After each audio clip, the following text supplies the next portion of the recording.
It is Open Line night here on News Channel 5 Plus. We would love for you to be part of the conversation. Andre Perry is my guest tonight from the Brookings Institution. Andre, thank you again for being part of this. And as we reset here at the half hour, I would love for you to tell our guest again about this business evaluation that the Brookings Institution conducted that you all published back in February of 2020. So, Andre, I think you're with us. I'm going to see if we can see you real quick. There you are. Okay, fantastic. Yeah. Okay, reset for our audience here if they are just joining us, and tell us about this evaluation. Yeah, what we, my colleagues David Rothwell Jonathan Rothwell and David Harshbarger, last year in February, we released a report that it really looked at the state of Black businesses in terms of quality. We scraped all the Yelp data from businesses around the country to get a sense of quality, and we controlled for spending power, education, so because we wanted to get an apples-to-apples comparison between business types. And we also got the revenue data from Dun & Bradstreet from these businesses. And what we found is that Black, Brown, and Asian businesses actually scored higher on Yelp than their white counterparts. However, Black, Brown, and Asian businesses, or businesses overall, get less revenue in Black neighborhoods, robbing quality businesses, highly rated businesses, upwards of $4 billion annually. And so it's a very important issue that we address, because we do not want to ignore quality businesses. We should be investing. As you looked at this and these results started to come in, were you surprised that minority businesses had the higher reviews? No, I wasn't surprised, because I live in Black majority cities and neighborhoods, and I know the quality, particularly in the service industries and in the restaurant industry.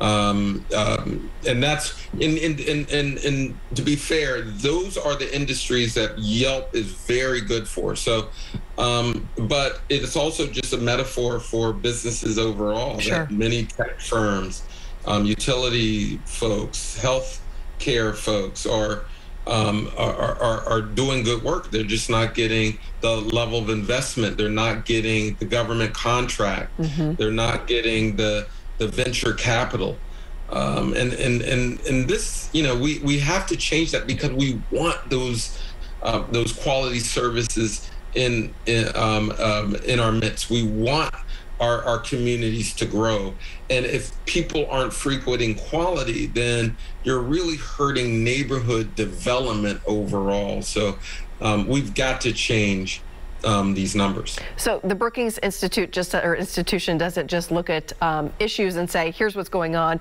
You will also say, this is what we should do to combat these problems. What did you all come up with in this case?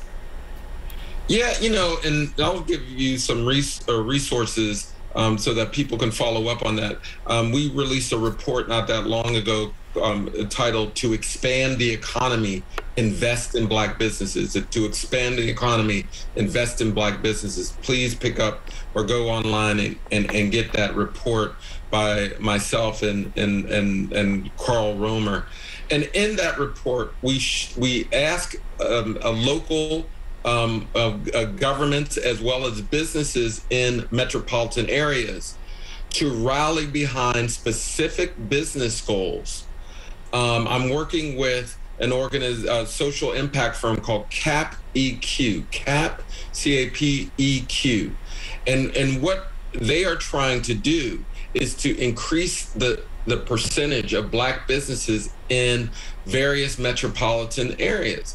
And so one of the first things we recommend is for each municipality to establish concrete goals around procurement, around government contracting. We should set new goals there.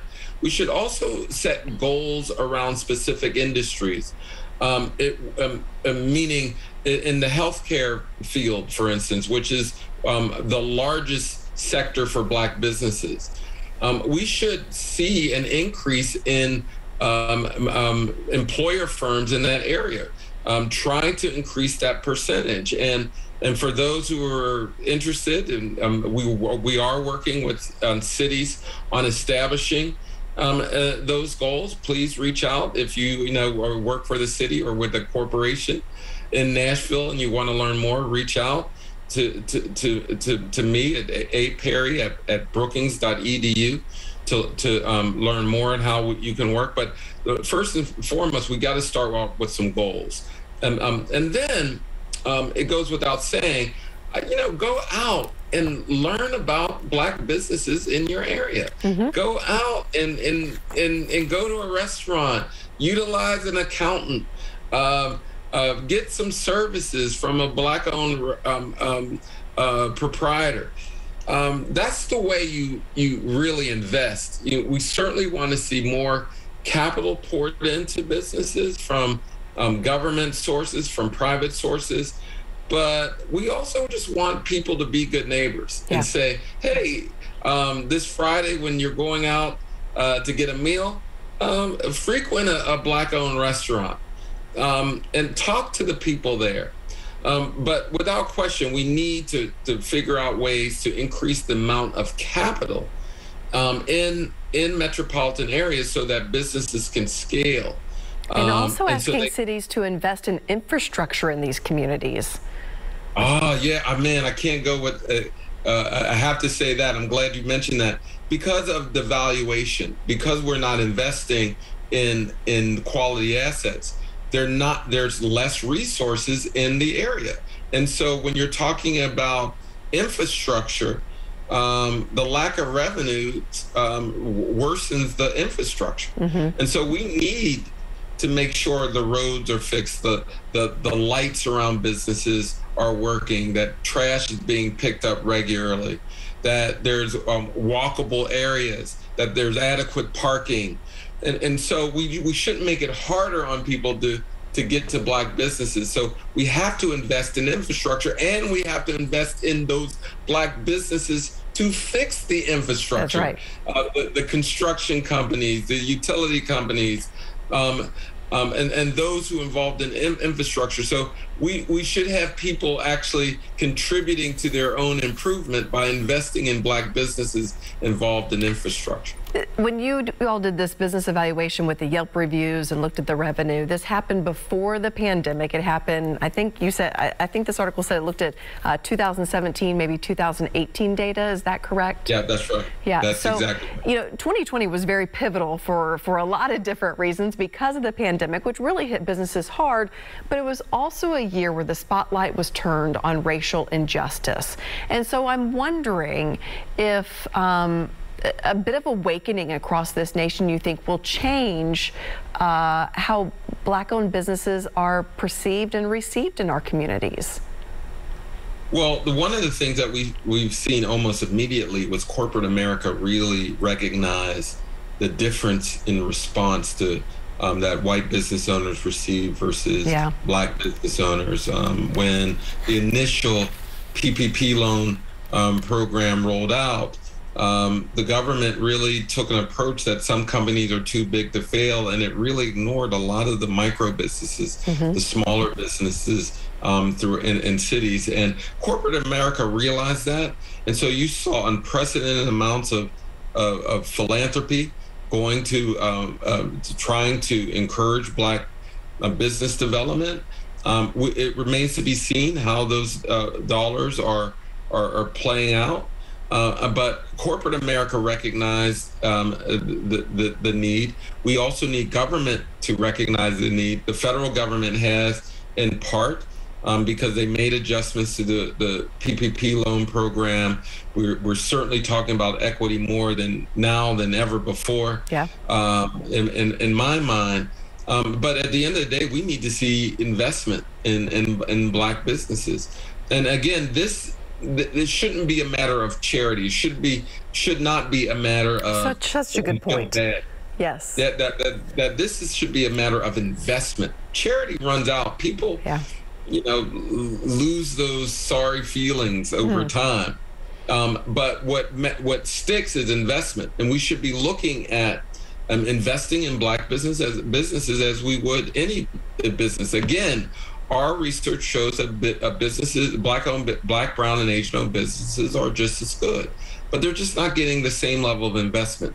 And so if we can change people's heart and minds around what is perceived as quality, and what's perceived not quality, we can start using our money, spending our money in ways that invest in quality and in Black businesses. During the pandemic, I know that we did a story as we were seeing that Black-owned businesses were more greatly affected by the pandemic and closing really in record numbers.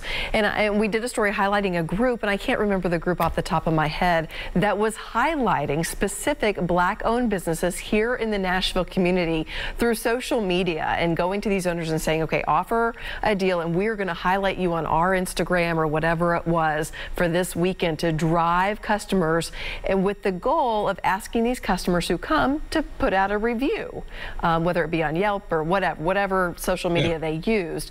Do you think kind of grassroots efforts like that will also make a difference? Oh, absolutely. One, businesses need customers, and the more you can get the word out, the better. The more likely you'll have customers. But also, we also learned this during the storm. The pandemic. Many of businesses are just not part of a network that we can reach, and so part of the challenge is to establish networks of Black businesses that are connected to the larger business ecosystem. And so, but sadly to say, when you're talking about chambers of commerce and economic development organizations, you have a Black one and a white one, and they run on parallel tracks, and never shall the two meet. We've got to change that. We certainly need a civic infrastructure, so trade associations, chambers of commerce, economic development organizations that have Black businesses in mind. And so part of this is getting the word out. Part of this is also establishing a network so that when there's a shock to the system, we can distribute relief funds, we can point people in the right direction, we can point people to the services they need.